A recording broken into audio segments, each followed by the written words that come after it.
Hello, everyone, and welcome to Biohackers Lab. I'm your host, Gary Cohen, and on today's show, I've got Emily Maguire. And the reason I've got Emily on is because she is an expert in the low-carb, high-fat diets, and we're particularly going to be looking at ladies on the low-carb, high-fat diet today. But just to give you a little bit of background about Emily, she has a degree in nutrition and a master's degree in obesity science and management.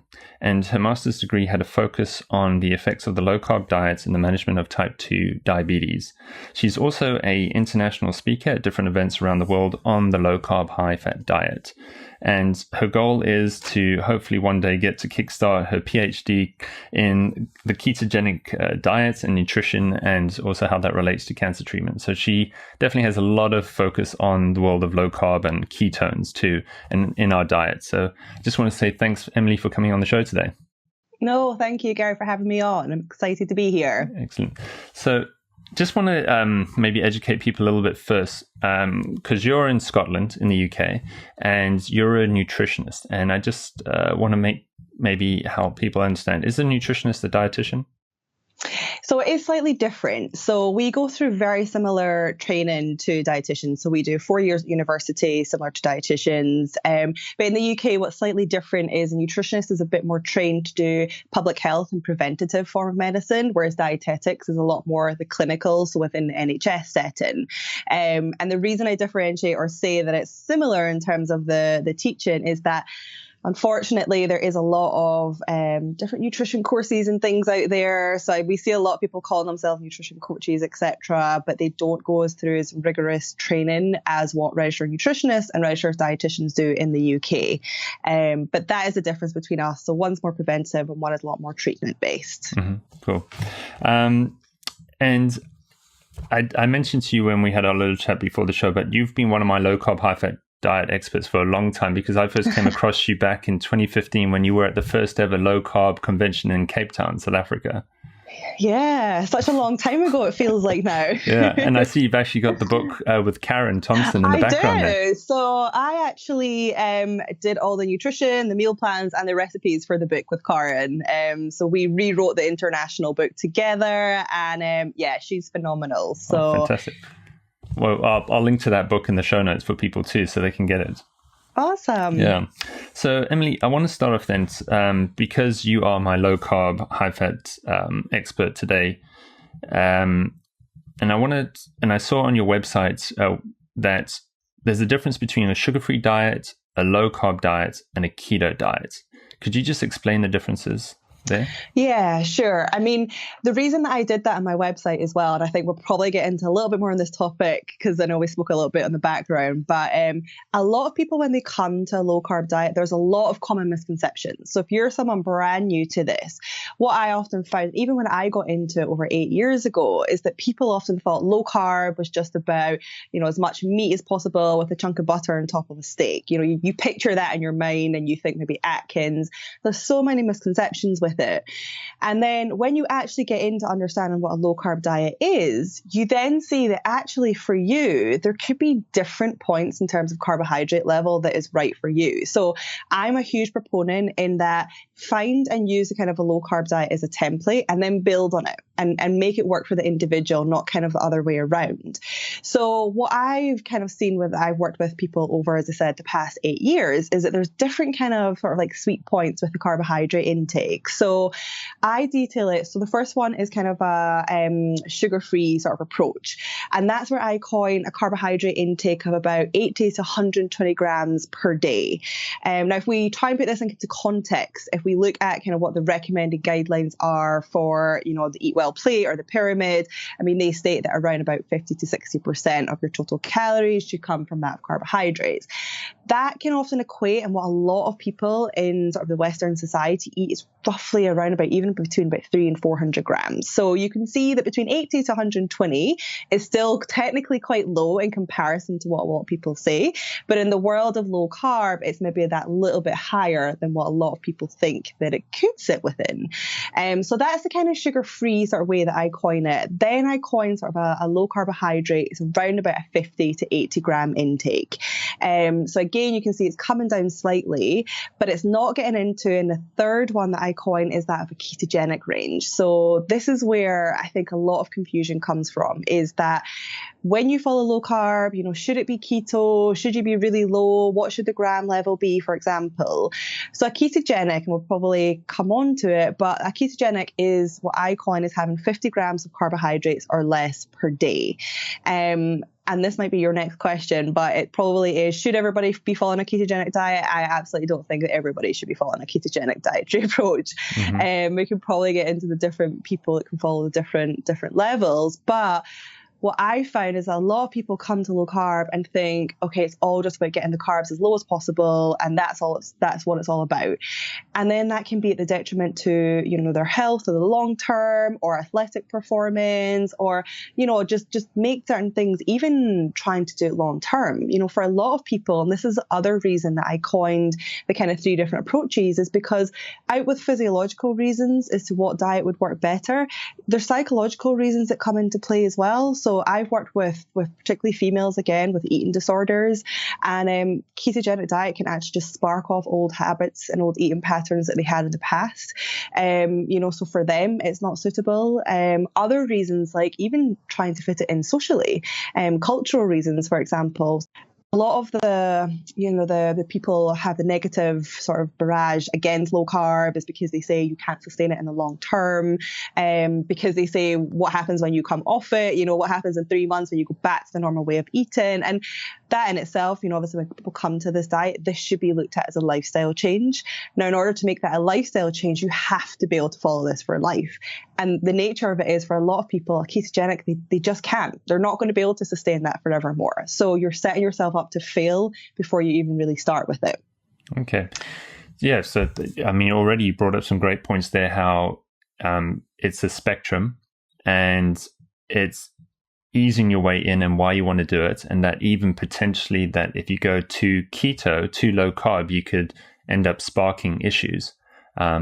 So what other pitfalls would you say that you've commonly seen? So you've mentioned how particularly if there's any ladies with eating disorders, I'm guessing anorexia, bulimia, those kind of disorders, that it could spark off, that they go back into that mental state, is it? Yeah.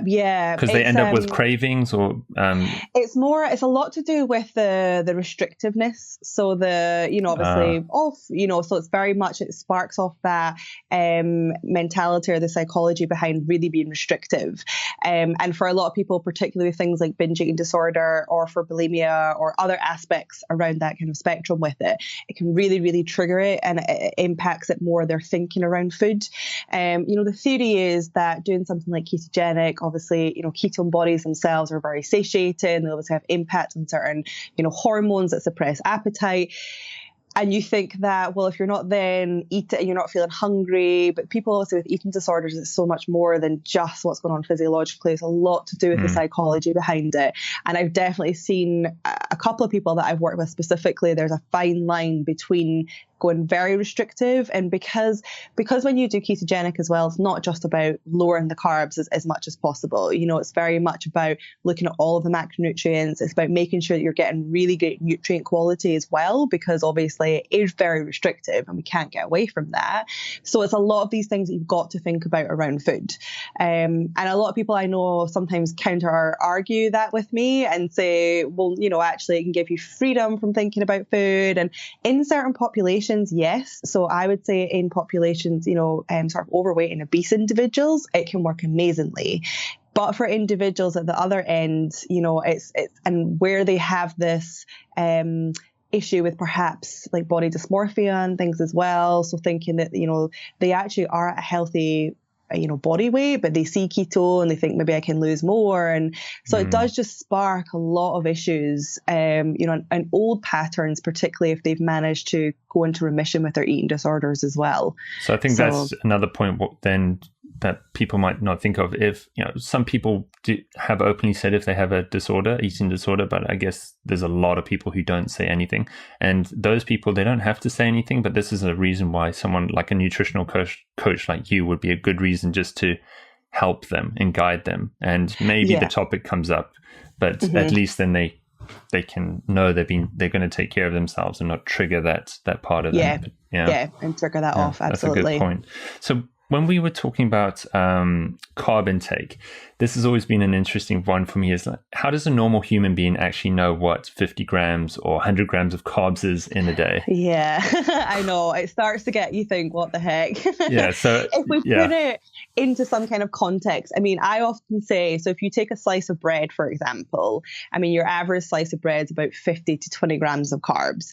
So quite often I say that to people and they think, I'm never going to be able to eat 50 grams then if that's all, I'm allowed. But if you come to a low carbohydrate diet or, any of the spectrum that you're following, you're brand new to this, what I always say to people is the first two major rules are cutting out refined sugar and refined grain. So, that's obviously things like table sugar and fruit juices and jams and white bread and pasta, etc. You take all that out of your diet, you're kind of taking away the main bulk of the kind of carbohydrate content, if you like. So it makes it a little bit easier to try and figure it out. You then look at other sources. So a lot of people think that, carbs are just in breads and pastas and sugar, etc. But obviously we get a lot of carbohydrate sources from fruits and vegetables and dairy, for example, nuts as well. So if we look at it for fruit, so I often try and give it, so a low sugar fruit, for example, is strawberries, berries, any of the kind of berry options. And generally about a handful is about 5 grams of carbohydrates within there. If you look at non-starchy vegetables, so that's things like leafy greens, like spinach, kale, broccoli, cauliflower, mushrooms, again, about sort of a good 2 cups of those generally will give you around about sort of 5 grams as well. And then you can start to try and build upon it, from there. If you look at dairy, for example, again, if you're looking at things like milk, that obviously has a lot of milk sugar in there containing lactose. So about 250 mils has about 10 grams of carb. So you can start to see where it builds in within your day. But what I always recommend people, if they're first starting out, is to really use a form of online tracker. So even something free like MyFitnessPal, for example, just to start getting their head a little bit more around where carbohydrate sources are coming from, because a lot of people just don't expect where it should be kind of coming from. And even in the realm of things like fruits and vegetables, there are different carbohydrate sources. So when I talk about the sugar-free part on the spectrum compared to the ketogenic, so those on the sugar-free can have more things like sweet potato or parsnip, the kind of more tuber, the kind of more starchy based of the vegetables. And the same, they can have a little bit more in the way of fruit because there is a lot more carbohydrate contained within them. Whereas if you're ketogenic, then those foods pretty much need to be completely eliminated, as you know. So it's just the low sugar fruits and the non-starchy veg within there as well. But tracking really does help, and putting that into something like MyFitnessPal just to get a bit of an idea. Again, I always say to people as well is try not get too obsessive with the tracking. This actually comes back to what I've seen with the eating disorder behavior as well, is the tracking with keto, because you have to be very, very specific and know what you're eating. That is what can often trigger off old, and even not even just people with eating disorders, but a lot of females have gone through lots of different diets. There are lots of different yo-yo, and you can get very entrenched and very kind of, if you think if you go out with it, then it's very detrimental to you, and it, again, can spark off a lot of disordered eating within there. So definitely I would say for tracking, to get a handle on what carbohydrate sources and where they're coming from. Yeah, I guess that it's, as you said, initially is the education of where carbs are coming from and understanding. So it's even what you might think is healthy is actually loaded with carbohydrates, and even just ones that are going to create an insulin spike or abnormal glucose levels in your body. And fruit is a classic one, thinking, I have a big glass of fruit juice, thinking I'm healthy in the morning, but you just if you were able to do some blood testing, you'd see, oh dear, no, that wasn't so good. Fruit juice, that's always my killer. So when you were just a side question there. So sweet potato versus white potato, and sweet potato is okay? Yeah, so I do like sweet potato. So just in terms of the glycemic kind of response of a sweet potato, it does appear to be not as bad in terms of blood sugar spiking or insulin response. Now that's not true for everyone, of course.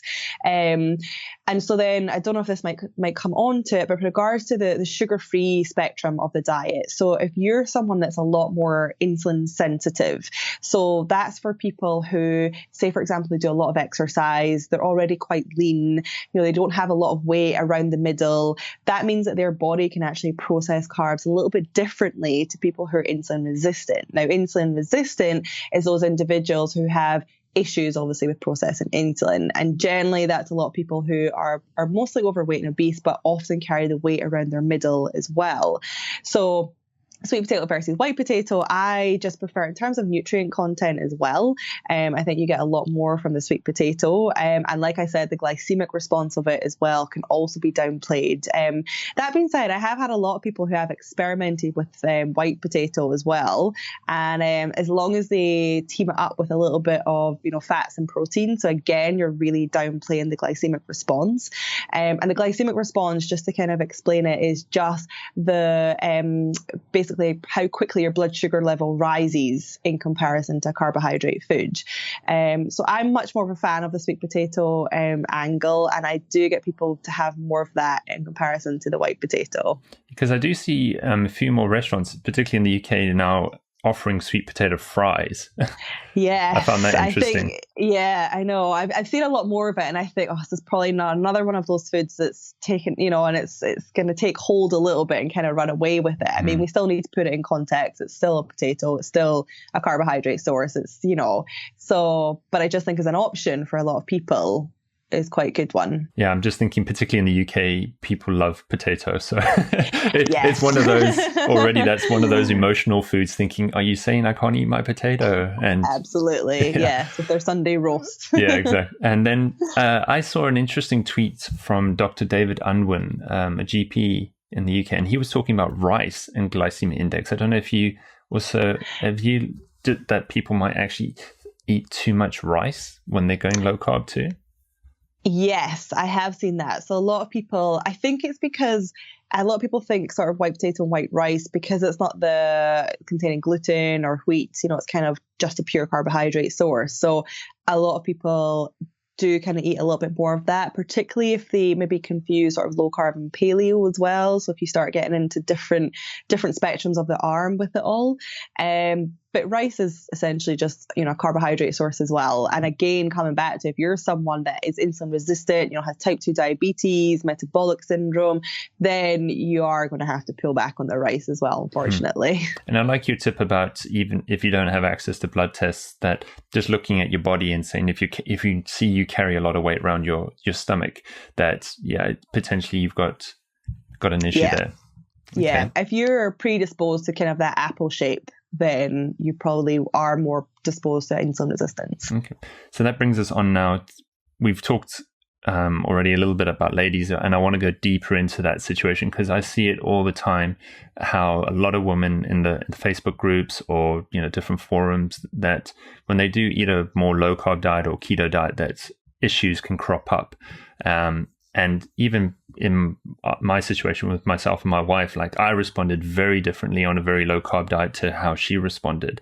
And it's just one of those enigmas, it seems, out there. And I'd love for you to maybe delve deeper into that situation of any particular situations or physiological differences between men and women who go low carb. Yeah, I mean, absolutely. I mean, obviously, men and women, no matter what way we look at it, are just very different in every realm. Yeah. But absolutely, and I've seen it quite often. It's quite, I've had couples come to me, and we start them maybe both off on really low carb, and the guy does really well, loses a lot of weight, is thriving, energy, etc. And the woman is just not losing weight. She is grumpy. She is, just not functioning, really, really low kind of mood, just no energy. And there's lots of different things. And again, what I would say is that's not true for every female as well. So we have obviously a lot of females who do sort of particularly keto and thrive and function quite predominantly with it.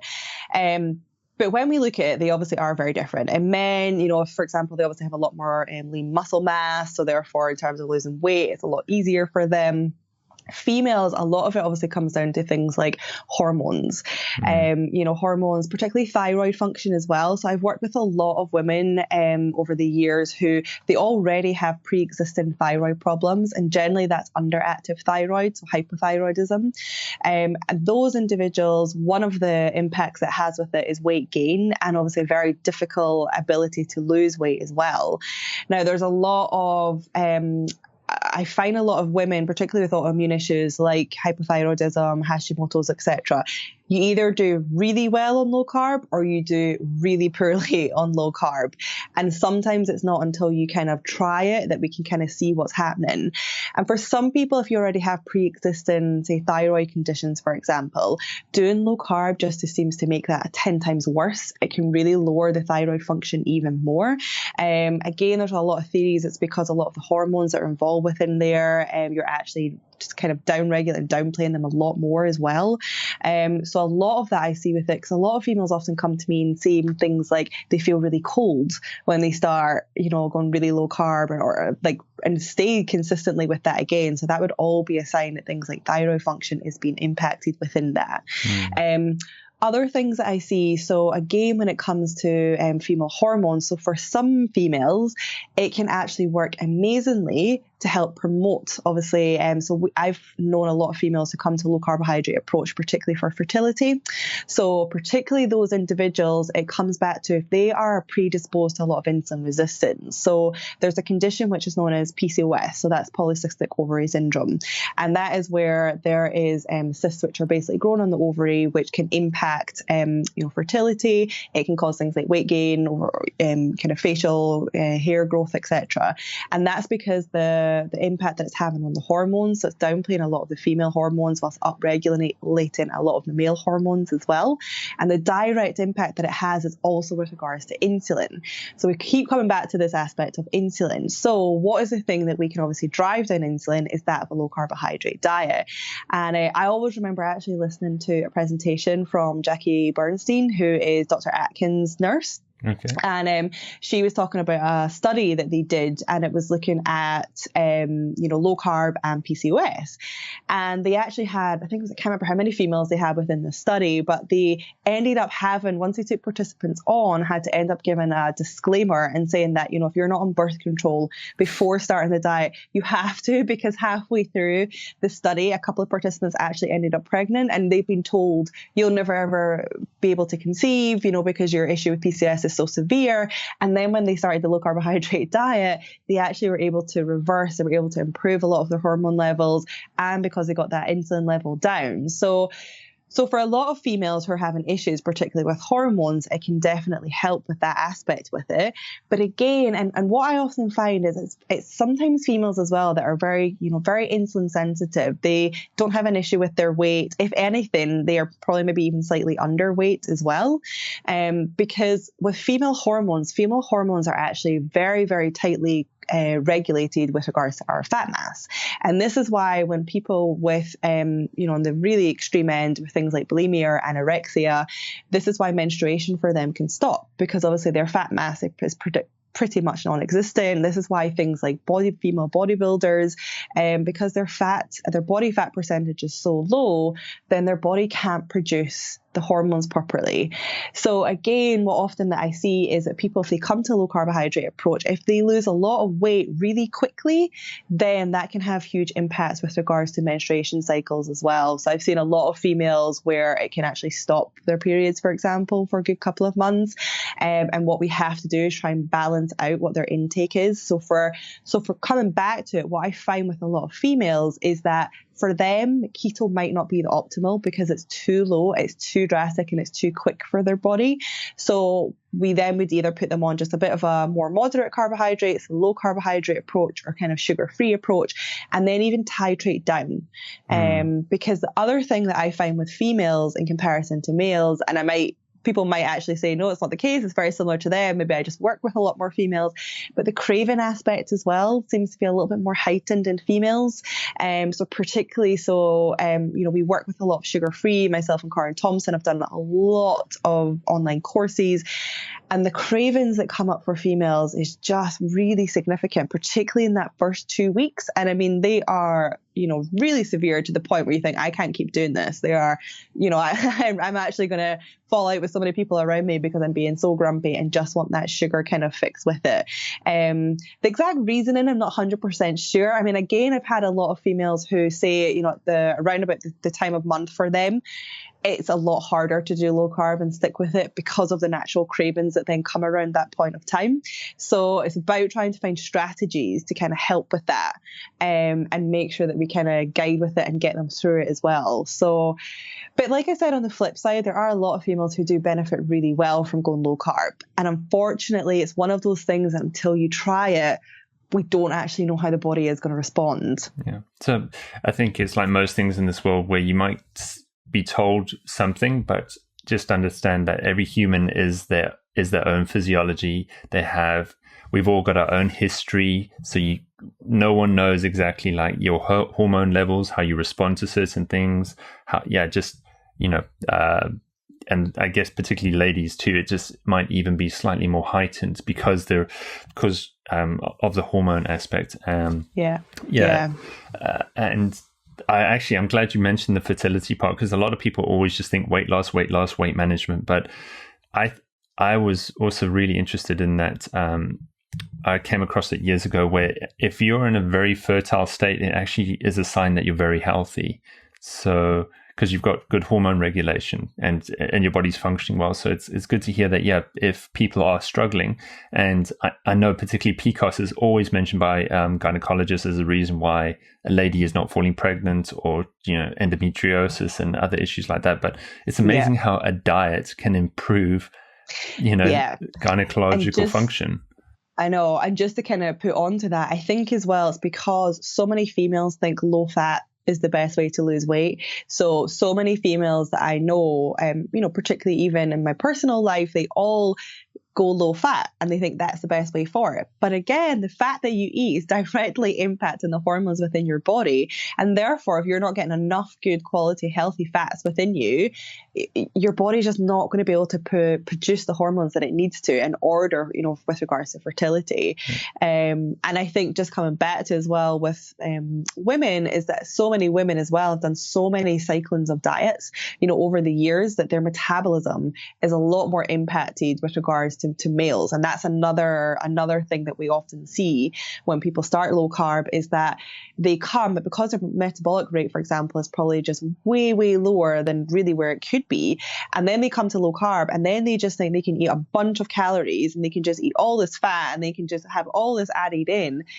It doesn't work for them, because our metabolic rate is so impacted, you actually need to take a look at the overall calorie content just as much as the quality as well. So it's probably another major issue that a lot of females are experiencing. Yeah, and as you mentioned with the yo-yo diets, I can imagine how so many people have actually gone through starvation diets to try diet, and then they go back to spikes, and they've played with their physiology so much before they even get to you, and the low carb eating. Yeah, absolutely. Yeah. And a lot of the time they've lost a lot of fat and muscle mass when they do those approaches, and then they regain it all back as fat. So again, you're just completely impacting your metabolic rate with that. Yeah. So for ladies, I guess you've mentioned a couple of the key points. There's some who actually start gaining weight when they go low carb too. Yeah. And I know that I've seen that all the time, and that frustration thinking, but hang on, I'm trying to eat less of these things that are meant to put on weight, but I'm actually putting on weight. And do you think that's more water weight that they're putting on, or do you think more fat deposition? It probably could be a combination of both, depending on how long they've been doing it for. I've definitely seen a lot of people who've started this way, predominantly females. And as you said, they've started to gain and gain and gain. And that's because, I had one woman in particular who was eating in excess of about 3,000 calories for a day. Now, when we calculated what she should actually be eating, it was about half of that. And she, there was no exercising, and she did have a lot of weight to lose, but it's because, and again, it's the misconceptions that come with regards to a low carbohydrate diet. And it's this thinking that, well, just eat to satiation, just eat until that moment that you feel full. But unfortunately for a lot of individuals, particularly overweight or obese individuals, their natural satiety signals are not, they're not at play. So, and fat is very palatable. And I've just been having conversations with a few people kind of behind the scenes as well, just kind of talking about how a lot of people think just ramping up the fat is exactly what's going to, help with regards to weight loss. And I've seen it so many times again. And it's a fine line, because I think a lot of women, when they start this approach, they can often be quite scared of fat because they've come from a low fat or a calorie counting way. And they think, my gosh, that's so many points or so many sins or so many whatever it is, and lots of different approaches with it. So you have to educate them. First of all, you don't need to be scared of the fat, but then that can go on the flip side where they just then think, well, oh my gosh, I can have cream and butter and cheese, and this is amazing. But there is a consequence with that as well. And if you're particularly looking at this approach for weight loss, the calories still do matter. And it's not to say that it's just calories in equals calories out, because the quality of the calories are really important. But I think this notion got a bit too simplistic, and we just said, well, just eat what you want. As long as your carbs are at this level, do what you want. But that's really not the case either. So we've got to be really and try and get back to the main principles with it all. I think that you raised such a good point there about how people need to realize that our sense of appetite is within our brain, and how that can be disturbed in different people. And so, yeah, some could just actually overeat unknowingly because they're just never satisfied. And that's also sort of linked into the mood changes that some people might feel, that they're not satisfying their body, and their neurology is looking for more. So yeah, absolutely. And this brings me on to another point of, and I'm glad to see you also brought it up, because I had a researcher who researches ketones, and she mentioned it to Brianna Stubbs, and how that high levels of ketones in our blood doesn't equal weight loss. And I think, so particularly ladies, again, thinking, no, I'm just going to take all these ketones or raise all my ketones and I'm good to go. But that's not the case. Yeah, it's really not the case. And yeah, I just published a blog post on this, because the more and more that I'm seeing of it, the more that it's the wrong message altogether. So again, a lot of people would say, oh, well, I'm not losing weight or I'm gaining weight. And I would see people saying to them, well, just increase the fats because that'll increase your ketone level. And obviously high ketones means that you're burning fat, which means you'll lose weight. It does not work like that at all. So essentially, yes, we are trying to obviously restrict your carbohydrates to a certain level so that your body will switch over to using fats or obviously ketones for energy. Now, if you're someone that's looking to lose weight, you want to be getting as much of that, the fat kind of burning and the producing of the ketones from the body. You almost want it to be eating its own fat in a sense, a way of putting it. If you then take in too much from the diet, so if you're having, like I said, in excess of 3,000 calories, you're putting butter in your coffee, you are lazing in, cream everywhere, all your body is going to do is, yes, it's going to ramp up the ketones, but it's going to be using the fat from the diet, and it's just going to be utilizing that. Therefore, there's no need for the body to tap into its body fat stores and burn it for energy, and therefore expend it, therefore lose weight, therefore lose fat mass. And a lot of people, so if we look at the obesity research, for example, so we do know that if we compare low carb diets to low fat diets, that the low carb diet generally often does win out. And the belief is because ketosis, or the ketone body, definitely have a role to play within that. But the role is not because it's just causing more fat loss. There's lots of other things that the ketones are doing within the body. And one of the major things is causing a lack of appetite. So they're very satiating. There was one study that was released, I think it was European Journal of Clinical Nutrition, and it actually showed that the ketone body level could suppress the hormone ghrelin. Now, ghrelin is our hunger stimulating. It's the one that makes our tummy rumble. It's the one that, says to us we need to eat. And the ketone bodies appear to actually be able to suppress that. Whether or not you are hungry or not, it can kind of actually downplay that. So what that naturally does is it naturally allows our body to feel full or to feel satiated or not to have that appetite. So what happens is our total calorie intake actually reduces. So if you look again at a lot of the studies and really look at the intake that those in the low carb arm are having in comparison to the low fat, generally actually they maybe are sometimes eating a little bit less. And I know this isn't something that a lot of people in this space want to hear, because because it isn't about, and it's not just about the calories in equals calories out, because it is very much about the quality, because then the foods that you are eating, so it's really high in healthy fats, for example, which is impacting the hormones amazingly in the body, particularly for females. You're not in deprivation, you're not affecting metabolic rate.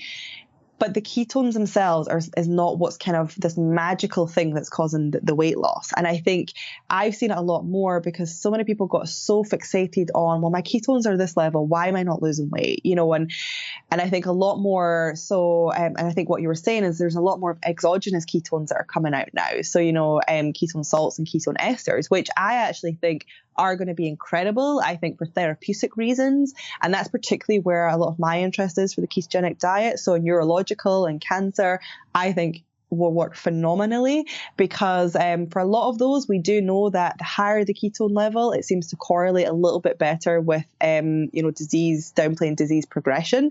But that being said, even if we look at things like epilepsy, Parkinson's, Alzheimer's, we look at the research that we have, not necessarily having really high ketone level even correlates with disease remission as well. It's not to say that you just ramp up the ketones and that's what causes, you getting seizure free, or that's what causes improvement in cognition. Actually, if you just even have a mild ketosis level, so get above that 0.5, even up to about 1, we find that people can get improvements as well, as much as people who are hitting about the 4 or 6 level as well. So I think this notion of get your ketones as high as possible, and then you will have all these benefits and everything will be amazing. Again, it's just another message that unfortunately has just been run away with online. And I think it's something we have to come back to and make sure that people don't think. Because again, in terms of long term, we don't know what impact having chronically elevated levels of ketones to the extent of between 4 and 6 will have on an individual. We don't, and I think naturally occurring, so getting in that kind of nutritional ketosis range, generally a lot of people seem to be fine, but we don't know what will happen in 2030 as well. So I think we definitely need to, sorry. Yeah, no, the line cut just a tiny bit there, but I think exactly what you said, where maybe what's happened is the world is focused on ketones, but ketones is just one of the biomarkers. It doesn't, and exactly as you said, you don't want to, you might not want to stay in that 4 to 7 millimolar range all the time, because that's not the magical elixir there. It's something else is happening as ketones raise. And it could even be Brianna Stubbs, that researcher, she felt that we were talking about the difference in ATP production between glucose and ketones, and that it's that actually they are actually about the same.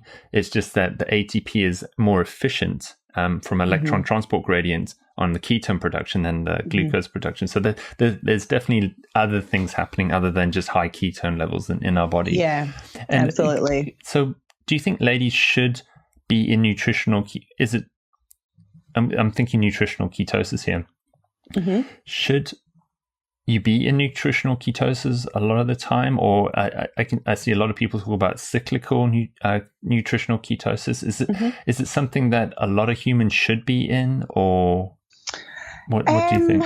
I think, if I look at it personally, I'm not in a ketogenic range all the time at all. I think that from what we know in terms of, if we look at even the anti-aging or, anti-cancer kind of properties, then doing this kind of cyclic, so even being in keto some of the time, again, I wouldn't say that we know the sweet spot with that. So how many weeks out the year, for example? If we look at the fasting research that shows, particularly for the cancer benefits and aging benefits, like I was saying, they do say that roughly if you can do, fasting for about 5 to 7 days, 1 week out the year, then that is what is enough to kind of promote the, the clearing out of the sort of the dead cells, for example. With regards to keto, I think cycling in and out, it really depends on what your goals are. I think, with it. And I think that if you're someone that's just looking for, just kind of health, you are just looking for a little bit of vitality, just make sure that you are, no inflammation in the body, making sure you're doing as much as possible to be preventative. So if you're someone that doesn't have any form of condition, then I would say actually just being quite low carb most of the time is actually perfectly okay. I don't necessarily see a reason to have to be in that ketogenic range. Because the other thing is that we've got is what happens when you kind of keep coming in and out of it. We don't know kind of what that's also doing, to the body. If you're someone though that is, I've worked with endurance athletes as well, and obviously keto works really quite well for them, particularly on sort of long runs. And we find that the cyclic with that works super, super well. So a couple of days a week, they can go a little bit higher carb, but on their run days and their training days, they can obviously go back into that keto range. So again, it's all about training the body. So for those individuals who are really insulin sensitive, they find that works really, really well. For those who are really insulin resistant, so for those who are, diabetic, metabolic syndrome, cycling in and out just seems to make things a lot worse. It gets harder to get back in. So there's a lot more kind of at play with it.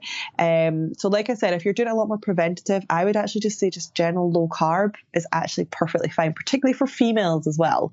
I see a lot of the cyclic ketogenic works a lot better actually for men as well on the flip side of that. Again, I'm not 100% sure why, but it's just kind of the observation that I've seen with it. Yeah, and again, that I would completely agree, because I see it with me and my wife. It's I can move in between all the time and just manage my weight very easily. It's incredible for me, but for her, it's different. And I know again, I've seen it from other ladies too. And have you had to work with any ladies who are doing high level sport and wanting to eat low carb? And as you were mentioning, because ladies who go into endurance or high level sport, that they start playing with their hormones naturally, then I can think of marathon runners. And how would you help someone like that? So there's one lady in particular I've been working with quite a lot recently, and she is a long distance runner. So her biggest goal a few months ago, she was trying to do, let me get this right, I think it was about a 9-hour run. Incredible. I mean, I just totally take my hat off to her for that. To run for 9 hours? 9 hours. So it's a long distance endurance run. So she actually came to me in November, and she is someone, she had done so much amazing research online. She had found all this, been starting low carb herself, but then she just, and this is often what I find with a lot of people I work with, is that they mix up a lot of different things. So she was doing a lot of intermittent fasting. She was going really low carb. She then actually lowered her protein really low as well. And this is another thing that's kind of in the world of it all, that's talking about this moderate protein aspect. So she's really ran down her protein level. Everything was just kind of all over the place. She dealt with a lot of kind of food behavior issues as well. So in the past, she'd had a lot of things like food addiction. So there's a lot of things that were going on in play. So when she came to me, we kind of had to reset. We had to restart. We had to throw out everything essentially and start from the beginning. And her goal was obviously to do these long runs. So she was doing a lot of training as well. So we started off on quite low carb, and I started doing a lot of the cyclic. And when you do something like that with regards to endurance athletes, very much about the timing of the carbohydrates as well. So for example, at night she would have her evening meal, and I would get her to have a sweet potato if she was going to be having a run first thing in the morning, because then that carbohydrate would be enough to suffice her throughout the run. We then did things like, so I gave her recipes for things like banana pancakes, which again, a lot of people often go crazy at me, think you can't recommend banana, but for someone like that, and I'm not talking big bunches of it, I'm talking half a banana mixed with some butter and an egg before a run. So her carb content was roughly, I think we said it around about sort of the 80 grams, which is not the kind of classic what you think keto, but because her body was expending so much, she could actually get away with having a little bit in terms of higher carb content. Then on the race day, she actually did amazingly, and we kind of, I think there was a lot of more mental barriers to pushing to get her to the final kind of 9 hours, just obviously because it's a huge kind of task with it. But we worked out, so during her run, so we gave her targeted approaches. So things like even taking little sachets of nut butters around with her. We obviously, the things with something like that is you have to think of the practical applications as well. So what can you actually physically do? But yeah, it was all about the timing. And then, like I said, the other aspect that we looked at was things like the protein intake. So I got her to increase the protein intake. This is another thing, just to touch upon it, is that I find with females, particularly if they've come to the world of keto, they lower their protein levels so much because they think they have to be a moderate protein level. Now, for females, particularly of a certain age, particularly if you're peri or post-menopausal, and then if you're ramping down your protein level, as we age, we go through a natural process which is known as sarcopenia. Sarcopenia is naturally, you're losing muscle mass. Now, there is a theory that ketogenic is a little bit more protective of muscle because of the leucine content within there, but still some females just lower their protein level so much that it's just detrimental to their muscle mass, which affects metabolic rate, which affects aging, which affects everything that's kind of going on there. So I got this one woman, particularly because of the amount of exercise she was doing, to increase her protein level as well. And we kept this cycling kind of going. So she did do a little bit in terms of higher carb. And then on race day, she was even quite surprised, I think, the runs that she was achieving. And she started doing, started off doing 2-hour runs, 3-hour runs, 4-hour runs. And what was really fascinating is not only could she get through it, but her recovery the next few days after, she wasn't in pain. She didn't have as much muscle soreness. She was really being able to just get back on with the rest of her training within the week.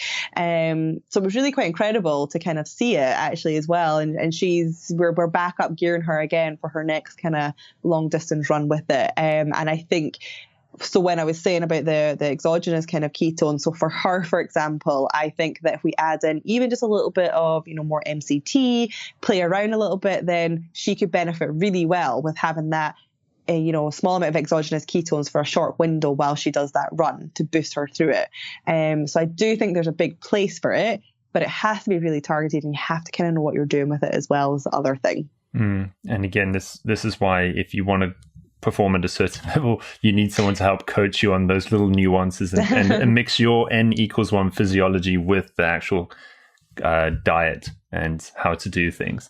Absolutely. So someone like that could get away with eating more calories, I guess, too, because is that something you would do for that lady too, where she might end up naturally needing more? Mm-hmm. Yeah, she can definitely naturally eat a little bit more. But yeah, so it's just about taking it all into context with it. Yeah.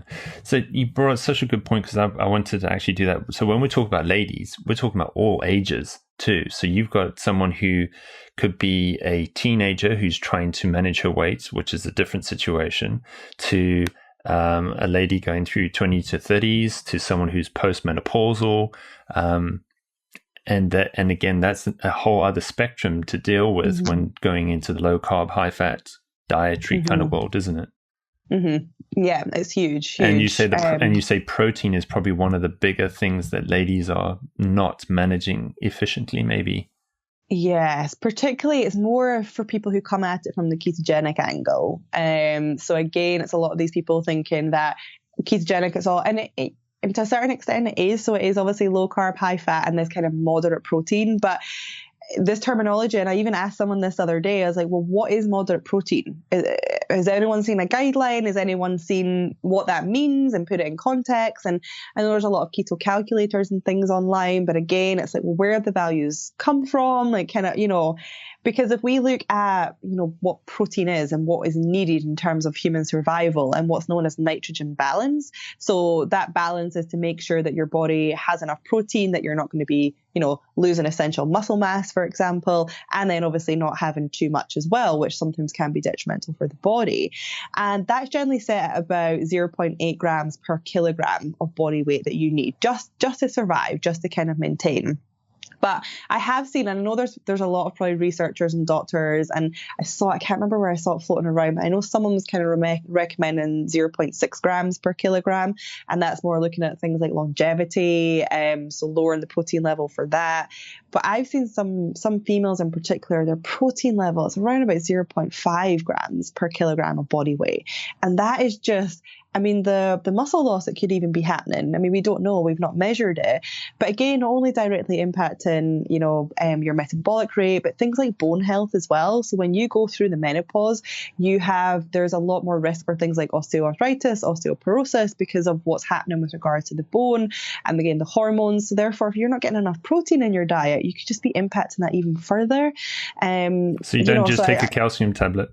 You don't just take a calcium tablet, unfortunately. I wish there was a tablet for everything. Yeah, but sorry, I see that all the time. I'll take loads of calcium for my bones. Like, oh no. Yeah, and it's not to say that I'm telling people to eat mountains of protein, but I think we've just got away from understanding, because in the world of ketogenic, there's different types of ketogenic diets as well. And, if you're looking at for therapeutic reasons for things, particularly for epilepsy, so a classical ketogenic, which is known as a 4-to-1 or a 3-to-1 ratio. And what that means is that, 4-to-1, so for every 5 grams of food that you're going to eat, 4 grams of that needs to be fat and 1 gram of that needs to be carbs plus protein. Now, that's really restrictive. That's generally about 90% of your calories is coming from fat and the rest from carbs and protein. People who don't need to follow a therapeutic diet for, ketogenic for a therapeutic reason don't need to be following that. And again, I was actually just talking to someone about this last night. If we look at the research, particularly in children, there's huge issues with regards to bone mineral absorption. There's growth problems when they're doing a classical ketogenic diet because the protein level is so low. So, I think in this realm, again, we keep having this terminology of moderate protein, but what does it actually mean? And is it doing a lot more harm than good for a lot of people? Could they stand to have a little bit more protein? And it's because people are very scared of gluconeogenesis. So they're very scared, thinking that if they eat too much protein, it's going to get turned to sugar. So again, it's this concept that I think has just been run away a little bit. And I think that's a good point. That's then because people are scared it's going to get turned to sugar and drop their ketone levels, that they're not going to lose the weight. But we've already discussed, don't just focus on high ketone levels thinking you're going to lose weight. Mm-hmm. Yeah, you're there's loads of other physiological factors in play here. Yeah, absolutely. Yeah, that's a great point. I don't think many people would even think of that, from protein for bone health and maintaining muscle mass when going low carb and just good hormone control, and how actually you could be eating, it's the protein part, not only lowering the carbs, which people focus on to get the high ketones, but are you getting enough protein in your body? Yeah, absolutely. Okay. And like I said, it doesn't need to be, huge amounts of meat covering the plate. I mean, just a standard, 1 chicken breast, 1 piece of steak. But a lot of people are, I even see people just having like a third of a piece of chicken breast, for example, is on their plate. And that's just, it's not enough. Yeah. And then fat sources. What are some of your favorite fat sources for ladies then on the diet? So my favorite, I try to get people to have a mix. So a mix between, if you can tolerate it. So I'm a huge fan of dairy. I actually do love dairy. So things like cheese and cream and butter. The caveat is obviously the quantity. So when I tell people what to have, I do put maximum limits for each day of how much they can have. But other sources, so things like avocado, olive oil, olives, coconut oil, ghee, nuts and seeds as well. They're all amazing different sources of fats. And it's best to try and get a mix of all the fats within your diet, because obviously they're offering different properties, and really just not be scared of the fats at all, because that's really, really what's nourishing your hormones, particularly for females. Mm-hmm. Yeah, that was I can agree, because when I went low carb, high fat, it was the fat part that was the hardest part for me, because I always thought fat equaled cardiovascular death in my situation. It's drummed into you, and it's like, no, if I actually have this butter, I'm going to kill myself. And it's like, no, you got to get over that mental state first. And so even there, I'm just thinking that I've seen it also when you talk about nuts, that some people could be thinking, oh, nuts are full of fat, and but then they overindulge in the nuts because it's too much again there. Yeah, I mean, two of the biggest, if you're someone who is gaining weight or, not sure where their calories are coming from, things like dairy and nuts and chocolate and dark chocolate are the three things. And it's something I've actually noticed this week. So I've been doing a challenge. So one of my friends, the dietitian, she was running kind of a paleo challenge for a week. It's still very low carb, but it's no dairy. So I thought this is going to be easy and kind of a walk in the park for me. But it's no dairy, no chocolate. And I struggled so much with it because what it's allowed me to do is, I not necessarily need to lose weight or anything like that, but it's let me see what my patterns of food has been like. And the amount of times I would just go to the fridge and just reach for a piece of cheese or just have a couple of squares of dark chocolate or just go for that handful of nuts. It's very easy to do. And because that's so palatable, you don't realize actually how much you're overeating. So those are the three things that people are really struggling with regards to trying to lose weight, or they're in a plateau or they're gaining weight. Look at things like your dairy, your nuts and your dark chocolate, particularly around snacking time as well, because they're very, very easy to increase your calorie content without you actually even realizing kind of that you're doing it. Yeah, that's very true. Yeah, because you think, I can just dump cream on everything and loads of cream, and then I see that easily.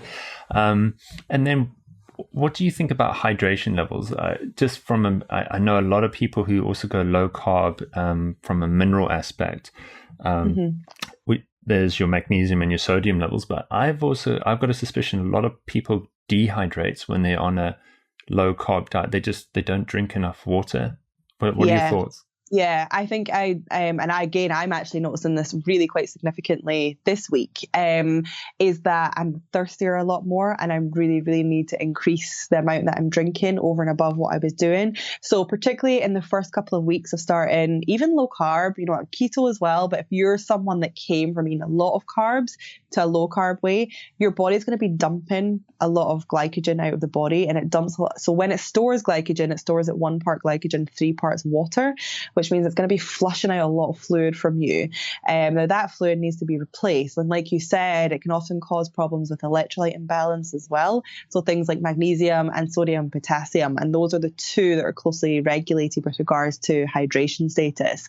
So I definitely do think that a lot of people do actually need to drink and not be scared of that kind of feeling of thirst, because that is another sign that your body is kind of switching to sort of fat burning mode, if you like, as well.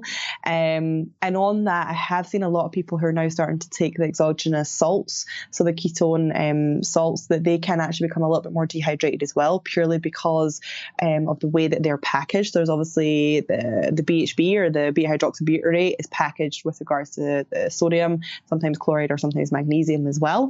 So it can cause a little bit more dehydration within the body. So I've definitely noticed it. And I think it's something I encourage people is to make sure they keep up with their fluid intake, particularly in the first couple of weeks, because that's also what can make the keto flu a lot worse, is the dehydration and the imbalance of the electrolytes. Okay, great point. Well, we're coming up to the hour mark here, and we've gone through a lot of information, and I could keep asking you more and more nutrition questions. But so as a resource now, Emily, so any ladies listening to this, if they can start the low carb, how would you suggest someone get started? Like the sugar-free book, is that a great example of giving some information? Yes, the sugar-free book. If you're brand new to this, what I would say is always come back to those 2 rules. So cut out the refined sugar and cut out the refined grains. If you're not going to do anything else, make that your starting point. The sugar-free book, which I did all the meal plans and the nutrition and the recipes with Karen Thompson, is a really great place to start. Again, for females, because we take in a lot of the psychological aspects with regards to eating as well. And then from there, if you want to push it a little bit more, then you even go down the spectrum. Titrate yourself down with regards to carbohydrate intake.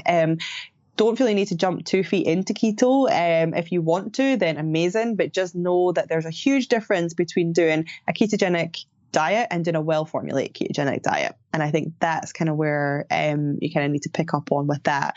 Another really great book is by a dietitian friend of mine, Franziska Spritzler. She's got a low-carb book that's all about for females as well. So I'm really big on pushing that one. So the sugar-free book or her book would be a great place to start. Well, I'll definitely link to those in the show notes for people. And then also, if someone's struggling and they're in that frustration stage where they think I'm low carb, but now I feel cranky or I'm putting on weight, and they play around for a few months and they're just getting so frustrated, they can actually even turn and talk to someone like yourself, where they could actually take you on as a nutritional coach and bounce ideas off you, and you can help them.